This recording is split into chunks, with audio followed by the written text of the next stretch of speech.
আসসালামু আলাইকুম এভরিওয়ান, কেমন আছেন? আশা করি সকলেই ভালো আছেন। এই মুহূর্তে আমরা সেল করে ফেললাম ডিজিআই খুবই সুন্দর একটি জনপ্রিয় প্রোডাক্ট। সেটা হলো এই যে ডিজিআই অসমো পকেট 3 ক্রিয়েটর কম্বো। না, এটা এর স্বাভাবিক তো আছে ক্রিয়েটর কম্বো। আর এই সুন্দর প্রোডাক্টটি নিয়েছেন আমাদের সুজন ভাই। সুজন ভাই, কংগ্রাচুলেশন। কেমন আছেন ভাই? আলহামদুলিল্লাহ ভাই, যদিও একটু হ্যাঁ, কষ্ট ওইটা হচ্ছে বলেন, বলতে। ওইটা। আমি গত 2 দিন আগে 10 তারিখে আমি এই DJI Action 5 Pro-টা নিয়েছিলাম ভাইয়ের কাছ থেকেই। জি। তো আনফরচুনেটলি আসলে আমার এই ক্যামেরাটা দিয়ে আমি যে টাইপ ভিডিও করি আমার কাছে তেমন একটা ফিল পাইতেছিলাম না, যে কারণে ভাইকে কল দিয়ে বললাম যে ভাই আমার এটা একটু এক্সচেঞ্জ করব। তো ভাই বললো ঠিক আছে আসো আমার শপে আসো, তারপর দেখতেছি কি করা যায়। তো অনেক লস মোটামুটি ভালোই হয়েছে, কিন্তু আমার এটা আমাদের পছন্দের তালিকায় ছিল, এটাও ছিল। কিন্তু ওই দিন কি মনে করার জন্য এটা নিয়ে গেছিলাম। তবে এটা আমার সব থেকে বেশি পছন্দের একটা প্রোডাক্ট। তো আজকে এটা এক্সচেঞ্জ করে কিছু লস মস দিয়া যাই হোক আজকে পকেট 3টা নিয়ে নিলাম। আশা করি এটা আমার চেঞ্জ করা লাগবে না। না না, তবে আমি একটা কথা বলি, কেননা এটা আপনার লস হওয়ার কারণও আছে। যেমন এটা ডিজিআই প্রোডাক্টের প্রত্যেকটা জিনিসে এখানে আইএমইআই নাম্বার থাকে। আপনারা যেখান থেকে ডিজিআই প্রোডাক্ট পারচেস করবেন, এনি কাস্টমার, এই না যে আমাদের কাছে আসতে হবে, তো এখানে একটা সিরিয়াল থাকে। এটা হলো ডিজিআই যে আপনার ইনফরমেশন একটা আছে, ওয়েবসাইট আছে ওদের নিজস্ব। ওখানে এটা দিলে আপনার এখানে অ্যাক্টিভেশন ডেটটা দেখায় যে এই প্রোডাক্টটা আদৌ অ্যাক্টিভ হয়েছে কিনা। তো আপনি যখন কিনবেন ওইখানে নো টাইম দেখাবে। ঠিক আছে, আপনি যদি আজকে অ্যাক্টিভ হয় কালকে থেকে আপনার অ্যাক্টিভেশন ডেট স্টার্ট হয়ে যাবে। যেমন এটা আমি যখন ভাইয়াকে দিয়েছিলাম ওটা চেক করে দিয়েছিলাম, এবং আজকে যদি আমি করি তো ভাই নিয়েছিলেন কবে? 3 দিন আগে। হ্যাঁ, 3 দিন আগে নিয়েছিলেন।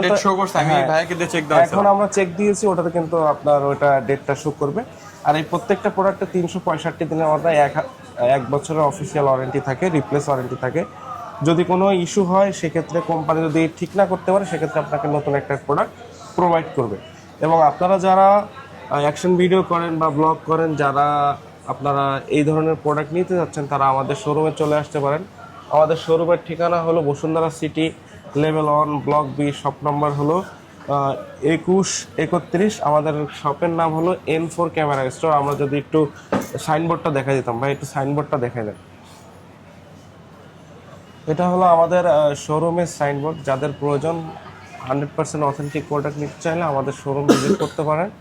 এবং আপনারা যদি যাচাই বাছাই করে আসেন তাও কোনো সমস্যা নেই, যেহেতু ভাইও ব্লগ করে। ভাইয়ের প্রায় 75,000-এর একটা ফ্যামিলি হয়ে গেছে। যারা ভাইয়ের এই ভিডিওটা দেখবেন অবশ্যই সাপোর্ট করবেন, তার ভিডিওগুলোকে আপনার লাইক, কমেন্ট, শেয়ার করবেন। যারা ফেসবুক থেকে দেখবেন অবশ্যই ফলো করবেন, যারা ইউটিউব থেকে দেখবেন তারা সাবস্ক্রাইব করবেন। আর এনিওয়ান আরও আদার সাইড টিকটক এগুলো কি ইউজ করা হয় না, শুধু ইউটিউব, ফেসবুক। তো আপনাদের অডিয়েন্সদেরকে আমাদের শোরুমে আসার আমন্ত্রণ রইল, যারা এই পেশার সাথে জড়িত যারা আছেন। ক্যামেরা কিনতে চাচ্ছেন তারা কিন্তু বসুন্ধরাতে N4 ক্যামেরা স্টোরে কিন্তু আসতে পারেন এই ভাইয়ের কাছে। যদি আমাদের দুইটা সাইড, দুইটা মুখ, মানে বসুন্ধরা আড়ঙের সাইডে ঢুকলেই আসতে পারবে, আমার পিছনে গেট লিফটে দিয়ে আসলে ওই পাশে পাবে। তো কেউ যদি এই দোকানে আসতে চান, তো ভাইয়ের যদি নাম্বার লাগে বা ভাই থাকে কবে, তো নাম্বার আমাকে ইনবক্স করলে আমি আপনাকে নাম্বার দিয়ে দেবো। ভাইয়ের নাম্বারটা আমার কাছে আছে। তো ভাইয়ের সাথে খুবই সুন্দর একটা সম্পর্ক হয়েছে আমার। আশা করি এরপর থেকে আমার অন্য জায়গায় যেতে হবে না, ভাইয়ের কাছ থেকে প্রোডাক্ট নিব। আর এটা নিয়ে একটা কথা না বলে নয়, এটাতে যদি ওই অ্যাক্টিভিশন এটা না থাকতো তাহলে হয়তো আপনার লসটা আমি একটু অন্যভাবে নিগোসিয়েশন করতাম, যেহেতু এটা কোনোভাবে পসিবল নেই ইনটেক দামে সেল করা। আর এটা যে কাস্টমারে নিবে সেই কাস্টমারকে আমরা অবশ্যই অ্যাক্টিভেশন ডেটটা চেক করে দিই। এটা অনলি 3 ডে ইউজ হয়েছে, তো এটা মনে করেন যে ওই ইউজ দামেই সেল হবে, এটা ইনটেক দামে সেল হবে না। ঠিক আছে। তো পরিশেষে ভাইয়ের জন্য অনেক অনেক শুভকামনা রইল। উনি একটু ডিপ্রেশনে ছিল। আমি ভাবছিলাম যে ঈদের সময় বেচা বিক্রি নাই। আমি ভাইকে বলেছিলাম যে ভাই ঠিক আছে, আপনি এক কাজ করেন, ঈদের পরে আসেন, আপাতত এটা ইউজ করেন, দেখা যাচ্ছে ইন ফিউচারে আপনার এটা ভালো লেগে যেতেও পারে। কিন্তু কোনোভাবেই তার ভালো লাগেনি। তো যাই হোক, পকেট 3টা আলহামদুলিল্লাহ পরিশেষে উনি সফল হয়েছেন। তো ওনার জন্য অনেক অনেক শুভকামনা রইল। এই কথা বলেই আজকের ভিডিও এখানেই শেষ করছি। আল্লাহ হাফেজ, আসসালামু আলাইকুম। শেষ করে দাও।